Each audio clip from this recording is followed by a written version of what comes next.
Hi, in front of me I have SONY Xperia XZ Premium and I'm gonna show you how to take a screenshot on this device.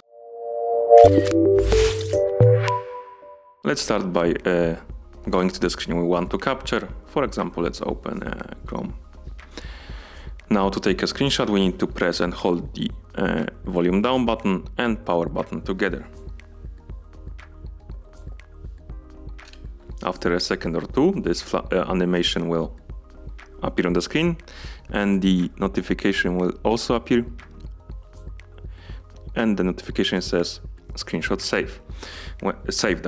And when you open the notification bar, you can either share it, edit it, or delete it. And that's how you take a screenshot on this device. Thank you for watching.